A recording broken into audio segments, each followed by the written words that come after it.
The story of racial segregation in America is deeply tied to its origins.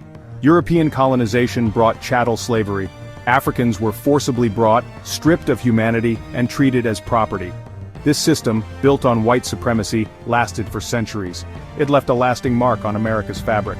The abolition of slavery in 1865 was a turning point, but segregation emerged, especially in the South. Jim Crow laws enforced racial separation. Black people were denied equal opportunities. This discrimination relegated them to second-class citizenship. The effects were profound and far-reaching. Deep-seated inequalities continue to plague society today. Understanding this history is essential to addressing present-day racism. The mid-20th century brought significant legal victories. The Civil Rights Act of 1964 and the Voting Rights Act of 1965 outlawed segregation. But deeply ingrained prejudices and systemic inequities persist. The economic disparities between Black and white Americans are a stark reminder of the enduring legacy of historical injustices. Centuries of slavery and segregation systematically disadvantaged Black communities, denying them access to wealth-building opportunities and economic mobility. The racial wealth gap is a glaring example of this inequality. Generations of discriminatory policies, including redlining, employment discrimination, and unequal access to education, have resulted in a significant disparity in assets and wealth accumulation. This gap perpetuates cycles of poverty and limits opportunities for Black families to thrive. Systemic biases within various institutions further exacerbate these economic disparities. Discrimination in lending practices, hiring processes, and access to capital create barriers for Black entrepreneurs and business owners. These systemic obstacles hinder economic advancement and contribute to the persistence of racial inequality. Addressing these economic disparities requires a multi-pronged approach. It demands a commitment to dismantling systemic barriers, promoting equitable economic policies, and investing in underserved communities. Only through intentional and sustained efforts can we hope to create a more just and equitable society. While overt forms of racism and discrimination have diminished over time, implicit biases continue to permeate society. These unconscious prejudices and stereotypes can influence our perceptions, attitudes, and behaviors without our conscious awareness. Implicit bias can manifest in subtle, yet insidious ways. It can affect hiring decisions, educational opportunities, and interactions with law enforcement. For example, studies have shown that job applicants with Black-sounding names are less likely to receive callbacks than those with white-sounding names, even when their resumes are identical. Systemic discrimination also persists in various forms. Racial profiling, discriminatory policing practices, and mass incarceration disproportionately impact Black communities. These systemic injustices perpetuate cycles of disadvantage and reinforce racial hierarchies.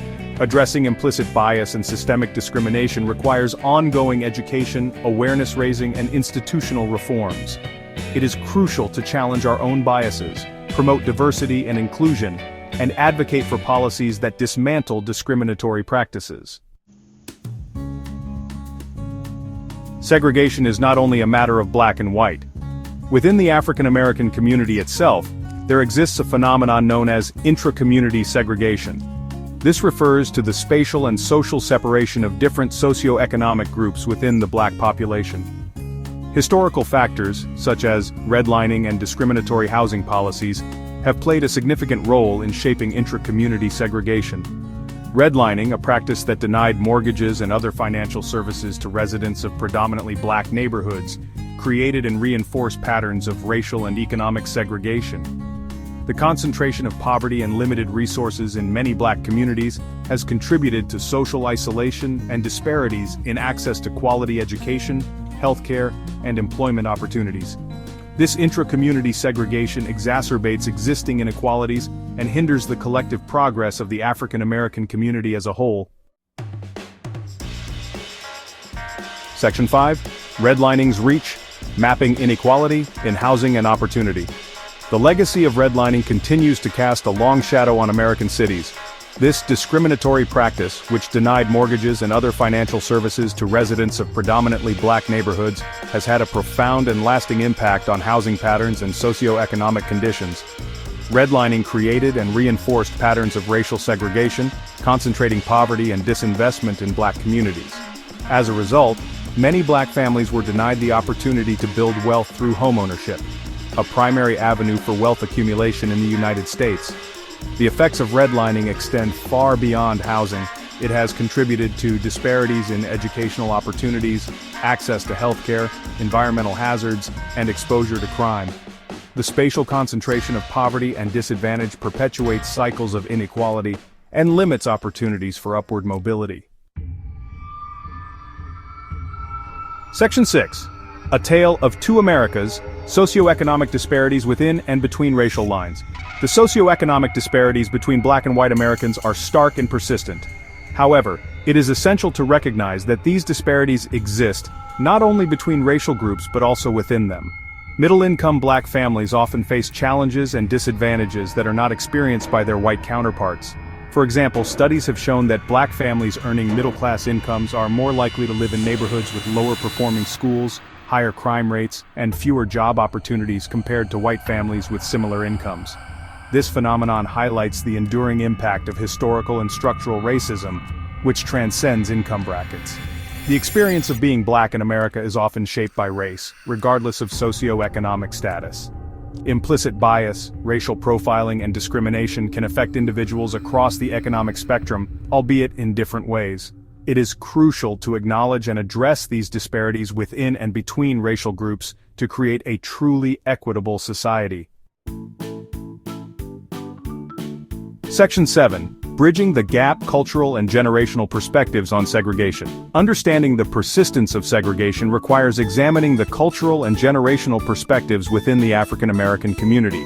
Experiences with and perceptions of segregation can vary depending on age, socioeconomic background, and geographic location. Older generations who may have lived through the Jim Crow era may have first-hand experiences of overt racism and segregation. Younger generations, while benefiting from the progress made through the civil rights movement, still face systemic barriers and implicit biases.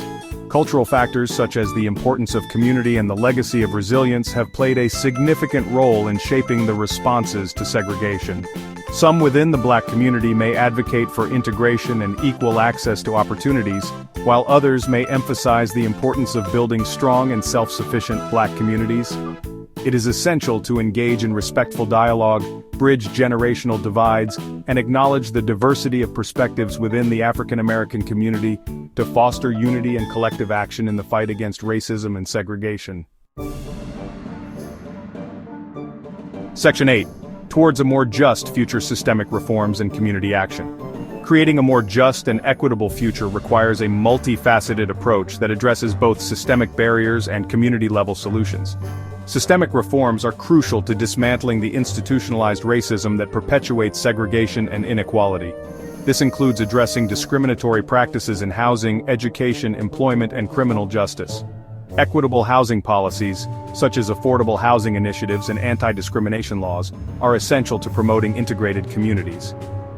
Educational reforms should focus on providing quality education for all students, regardless of zip code. Community engagement and empowerment are equally important. Investing in black-owned businesses, supporting community organizations, and promoting civic engagement can help to build stronger and more resilient communities.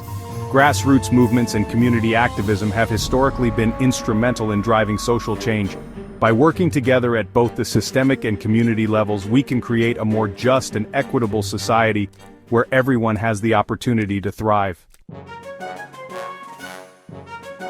Section 9. The Unfinished Fight: A Call for Collective Action and Unwavering Commitment. The fight against racism and segregation is an ongoing struggle that demands our unwavering commitment and collective action. It is a fight that requires us to confront the uncomfortable truths of our nation's history and to acknowledge the systemic and implicit biases that persist today. We must remember that silence is complicity.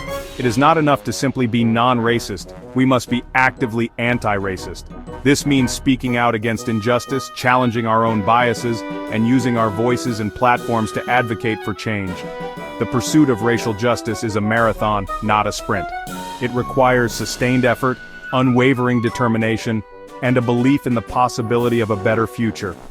By working together across racial and socioeconomic lines, we can create a society that truly embodies the principles of equality, justice, and opportunity for all.